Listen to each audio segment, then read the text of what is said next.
Welcome to my series, Who's Who in the Nativity Story.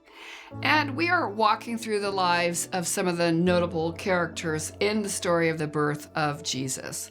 And today we're talking about a man who had a tremendous amount of power, Caesar Augustus. Caesar Augustus was born in 63 BC at exactly the time when the Roman Empire, or when Rome took over Israel and the surrounding area. Caesar, as it turns out, was related to Julius Caesar. Julius Caesar, who was an exceptionally high-ranking person in the Roman Senate. We all know the story about how Julius Caesar was murdered by his foes. And after his murder, Caesar Augustus comes to power as his only heir, as his adopted son. That's how he becomes as a powerful person in Rome. And eventually he rises to ultimate power in Rome after a battle with Mark Antony and Cleopatra. And that battle secures his position as the Emperor of Rome. Now, why are we talking about the Emperor of Rome?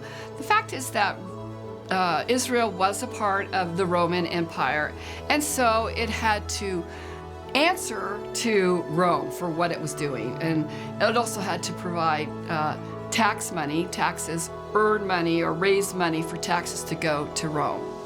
Now, Augustus was a smart man, and he realized that the empire was growing. It was very massive. There were, 50 million people or so in the empire. In Rome alone, there was 1 million or 2 million people in that one city. And now he wants to get the lay of the land. What does he have? How many people? What do they have? He needs to understand his population so that he understands or can make decisions about what to do with his resources.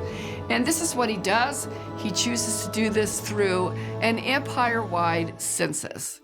Now, an empire-wide census in the Roman Empire would have taken quite a few years to accomplish. And it required that everybody travel back to their hometown to register. When I think about that, I just think about this chaotic movement of people going from one point to the next to try to get registered properly. But this is what was required of them. And as I said, it took time, and so they had time to get there and to register and then go back to their hometown, whatever they wanted to do.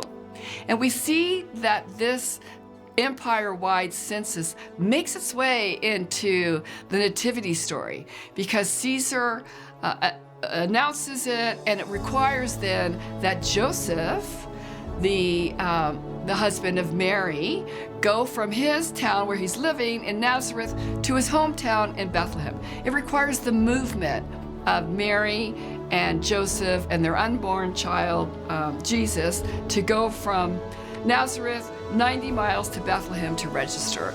And it's an important part of the story because it means that ultimately Jesus was born in Bethlehem, Joseph's ancestral home and the ancestral home of King David.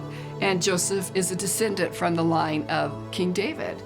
So he plays this small role by issuing this empire-wide census, but it's all part of God's plan of how God uses the people, even incredibly powerful people like Caesar Augustus, for his will to have the plan of our redemption unfold in the way that he wants it to unfold.